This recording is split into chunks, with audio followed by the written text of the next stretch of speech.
podcast de sorcellerie.net. Mon nom est Dead Breeze et je suis en compagnie de Zelda. Ah, Allô, Zelda. allô!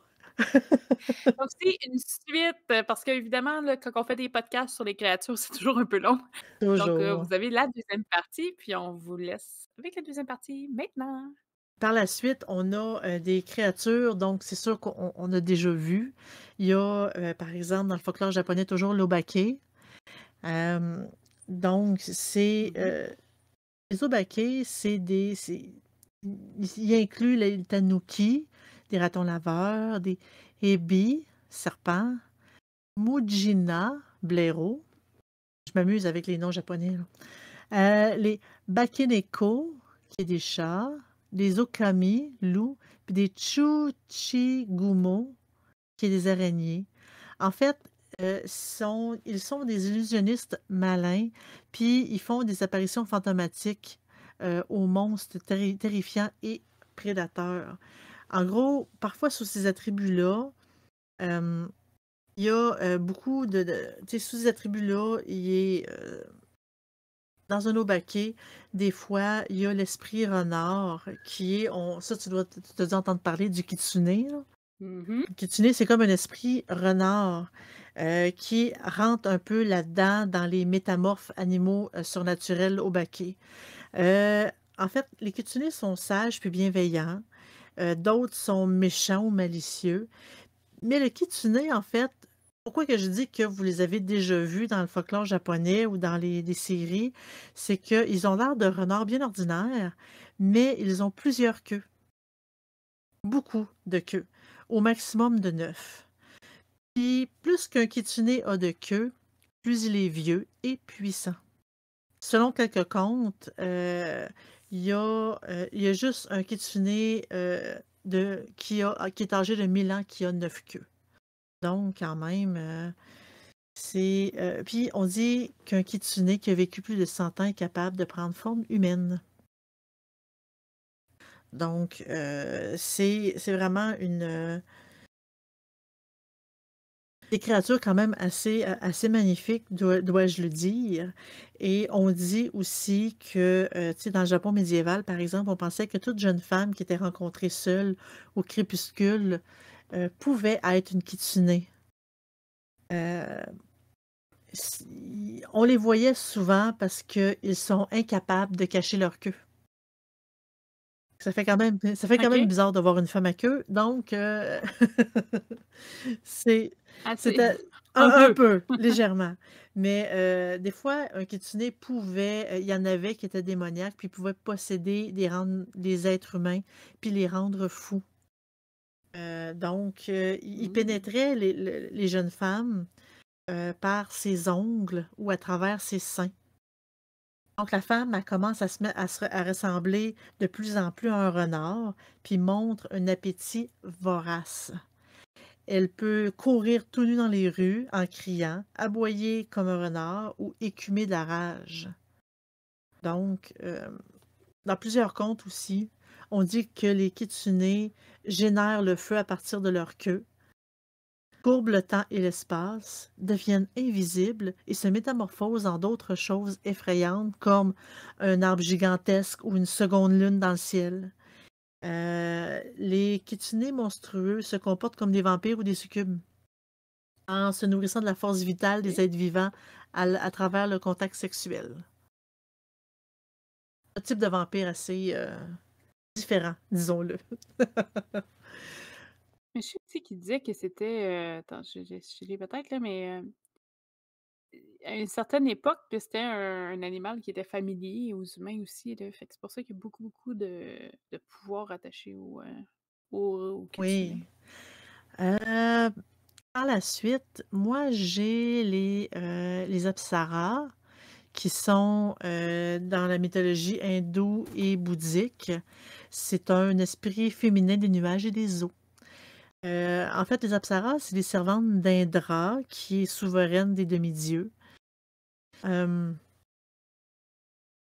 donc, à première vue, c'est des belles jeunes femmes qui sont parées de soies élégantes et arborant des coiffures compliquées. En fait, c'est des danseuses qui divertissent souvent la cour des dieux, qui dansent sur la musique jouée par leur époux, les Gandharvas ou Gandharvas, qui est parfois représenté comme étant mi-oiseau ou mi-cheval. Heu, les apsaras apparaissent dans plusieurs épisodes d'épopées hindoues comme attention le nom, Mahabharata. En fait, ils envoient c'est dans ce récit-là, en fait, le dieu Indra envoie, une apsara distraire un sage pour l'empêcher d'acquérir trop de pouvoir et cetera. Le sage l'ignore, mais en tout cas, hem, ah oui, mais une rafale de vent emporte le seul vêtement de celle-ci et le sage succombe à ses charmes.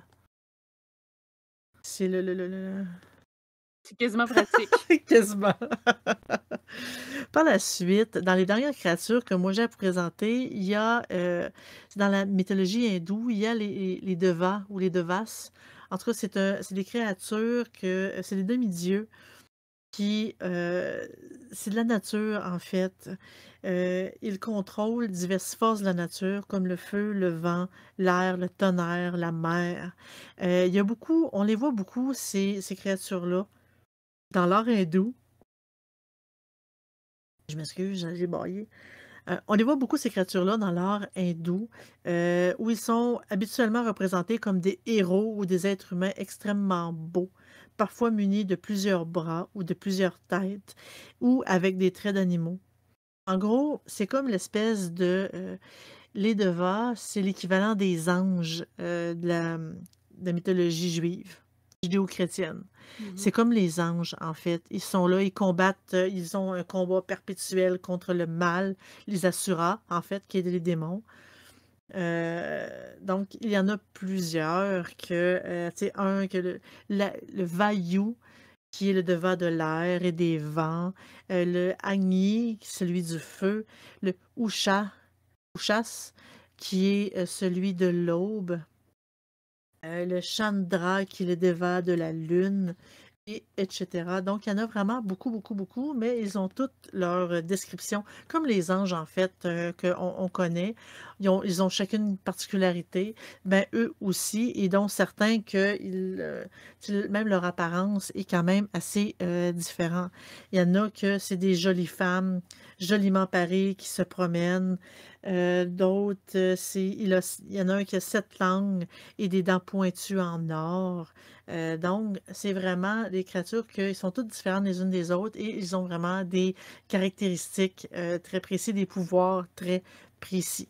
Donc, c'est comme les anges hindous, les devas. Mmh. Et comme je disais, ben, aussi les asuras qui sont les démons. Il y en a encore là plusieurs qui ont chacun leurs caractéristiques. Aussi, si ça vous intéresse, vous pouvez toujours faire des recherches à ce niveau-là. Il y en a quand même pas mal. Au Bali, on a les Levaque, je pense pas que tu en as Non, mentionné, qui sont des sorciers, qui se transforment en démons, qui provoquent la mort et la destruction sur leur quand même. passage, autant aux humains, aux animaux et à l'agriculture. Je sais pas, c'est drôle qu'ils disent: «Ouais, et l'agriculture», tu sais, pas les bâtiments, c'est vraiment des besoins, là. Il provoque donc des événements malheureux et de la malchance et il fait comme partie du sorcier. Et une fois que le sorcier s'endort, le levaque s'envole dans la nuit, dans le ciel, en prenant une forme de soit lumière, soit singe ou oiseau. Si le levaque meurt durant la nuit, en particulier, le sorcier meurt aussi. Donc, ils sont extrêmement liés Oui, et c'est ça, c'est normalement découvert par inadvertance, là, lorsqu'il y a une mort qu'on découvre que, bon, le petit sorcier avait une créature en lui. ah, Le Mosin-A, celle-là, je pense non. Parce qu'il y en a un que je sais que tu étais proche, mais je pense que c'était pas la même chose. Le Mosin-A en Taïwan? non, OK. Donc c'est un mélange entre un homme et un gobelin. Il y a des traces de cette créature autant chez les Chinois, les Thaïlandais et les Aborigènes.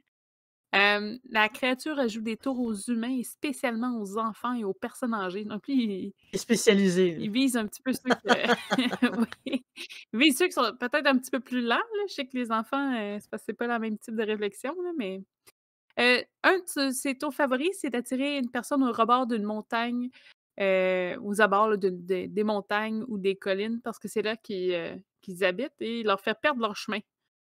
Ils offrent de la nourriture enchantée qui est en réalité, des insectes et des excréments, là et on leur accorde jamais vraiment de signes maléfiques parce que, les victimes sont perdues, mais quand ils sont retrouvés, ils sont indemnes.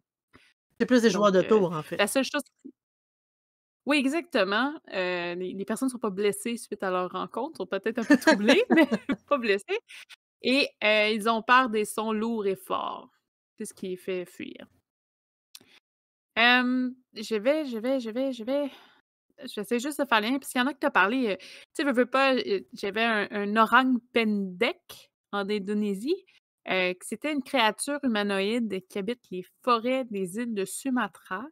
Il a la ressemblance d'un singe, il marche sur 2 pattes et mesurait entre 80 et 150 centimètres. Ce que sur le coup, j'étais: c'est pas tant grand que ça 80 et Non? 150 centimètres. Mais ça avait de l'air à être en tout cas sur le dessin là, autant que, le Wendigo pas les Wendigo, Bigfoot, comme, c'est comme un Bigfoot, nain, en fait, son image, c'était ça. On a aussi le Phaya Naga en Thaïlande. Je sais que tu as mentionné les Oui. dragons, ça se ressemble beaucoup. Chez, certaines cultures dont, en Thaïlande, là, les Nagas, donc c'était vraiment une sorte particulière de serpent de mer, on va appeler ça comme ça, sont souvent représentés. Dans ce cas-ci, là, on parle vraiment d'une créature, une espèce de gros serpent mythique qui habiterait exactement les rives de la rivière Mékong. Hem, c'est des créatures semi-divines, ils appellent ça semi-créatures, là, c'est un peu un mélange de 2 choses, hein, qui possèdent des pouvoirs extraordinaires, donc un peu comme les dragons. Même chose, qu'on contrôle sur, la température, les éléments et tout, là. Hem, au Cambodge, on a le Sinthe, le Chinthe. Donc, c'est les lions, là, ça, on les voit souvent dans les images, des espèces de lions qui sont devant des grosses statues devant des temples bouddhistes. T c'est des lions, des fois, ils ont comme une espèce de côté artistique, là, comme de feu puis tout ça. Ils sont toujours en paire en avant des temples et c'est comme un peu l'équivalent des gargouilles, là, ils protègent, puis parfois on les dessine avec des visages humains. Je sais qu'il y avait un deuxième nom, mais je me rappelle pas du nom par cœur. Je l'ai pas noté. Je voulais juste être sûre que ça soit pas quelque chose de perdu entre 2 traductions, là. Mais j'ai le mythe de la raison de pourquoi ça Oh, existe et c'est, la princesse Supa Devi, du royaume de Vanga, donc qui est maintenant le Bengale, eut un fils nommé Tinabahu durant son mariage avec un lion. Et oui, elle était mariée avec un lion. Le lion fut abandonné après qu'elle ait eu l'enfant et il devint enragé et elle commença à semer la terreur partout, sur, les terres. Donc le fils, devenu plus vieux, sortit pour chasser le lion et il, retourna auprès de sa mère pour annoncer la mort du lion et c'est ainsi qu'il a réalisé que, ben, il s'est fait dire que le lion, c'était son père. mmh. Donc il a essayé de, que assoupir en tant que tel là, la frustration, la colère de tous les dieux, puis d'affranchir de ses, bon, évidemment, il a tué son père en tant que tel, là. Il a fait construire des lions devant tous les temples en son honneur, qui essaie d'apaiser ses péchés. Donc ça serait l'origine des saintes, si ça se dit comme ça. Peut-être quinte, là, pour vrai, j'ai aucune idée, faudrait jouer avec des Cambodgiens. Hem, en Mongolie, on a là, c'est sûr que je détruis ce nom-là, le Algoi Korokoi, qui est un ver géant de Mongolie de 2 à 5 pieds de long et qui crache de l'acide sur tout ce qui croise sur son Quand chemin. même, hein? le dessin ressemblait un peu au l'espèce de monstre dans Dune. Mais imaginez ça, mais juste 2 à 5 pieds. On dit que ça ressemblerait aux intestins d'un corbeau, mais rouge, parce qu'il est tout rouge. Si vous le touchez, et évidemment, si vous recevez de l'acide, dans les instants, vous, mourrez et ils expliquent que, c'est la raison pour laquelle il y a aucune photographie de ce monstre-là, c'est qu'à chaque fois que quelqu'un vient le prendre en photo, il meurt ou il fond, je sais pas, ça dépend de la circonstance, là. Hem, Sinon, j'avais des vite fait, là, je sais qu'il y avait des sirènes aussi qui étaient dans certaines îles. Et je pense pas que ça vaut la peine qu'on aille vraiment en détail avec chacun d'entre eux. J'essaie juste de voir. J'ai le Dakiwaka au Fidji, le Shishka en Inde, le Wani au Japon. Mais il y en a beaucoup que j'ai vus, mais que je trouvais que c'était toute la même chose, ou que ça se ressemblait beaucoup, beaucoup, beaucoup. Je sais que tantôt tu as mentionné le Taniwa, mais il y avait 2 mots. Moi, j'en avais juste un, mais ça venait de Nouvelle-Zélande. Je sais pas si c'est la même chose, parce que tu pas nommé l'endroit, mais Tu ça veux m'a dire en pas, fait, c'est pas grave. moi, j'avais nommé le Yarama-Yahoo, Puis le Taniwa, Taniwa, tu peu, ouais, genre. Ah, le non, c'est pas Taniwa grave. Je me suis Maori. peut-être mélangée. Ah, Maori, Maori, Nouvelle-Zélande, ça oui. a du sens, Maori. Donc c'est ça, je l'avais déjà, elle. Hem, ouais, parce que Maori, ça vient de chez Mmh. eux, là, ça. Puis est-ce qu'il y avait une créature, toi, qui t'avait plus impressionné que les autres? En fait, il y en a quand même, pas mal. Il y a le j'ai bien aimé, le Baku. Je l'ai trouvé très intéressant. C'est sûr que le kitsune, l'image qui venait avec, tu sais, dans les recherches que j'ai faites, il est vraiment magnifique. Autant que, autant que le combat ange-démon, tu sais, comme dans la mythologie judéo-chrétienne, se passe, les apsaras, puis, pas les apsaras, je veux dire les dévas, puis leurs démons. Ça aussi, Mmh. j'ai trouvé ça vraiment, vraiment très intéressant à lire. Puis autant qu'il y a beaucoup de créatures que je me suis mis à rire beaucoup, mais ça, je les ai ris avec toi aussi.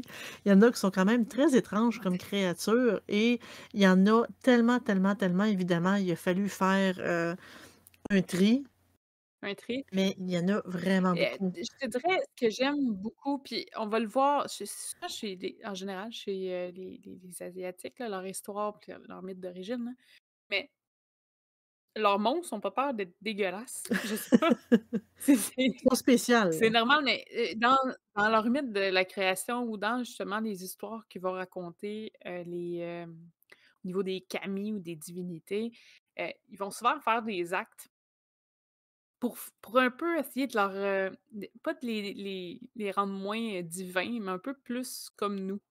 Donc, on dirait que c'est aussi ça s'affiche sur leur monstre parce que c'est comme normal que son monstre, il crache des excréments ou puis qu'il brûle, là. Je sais pas c'était où, à quel endroit, là, mais c'était quand même assez Ça, spécial. Hem, c'est le Bonacon.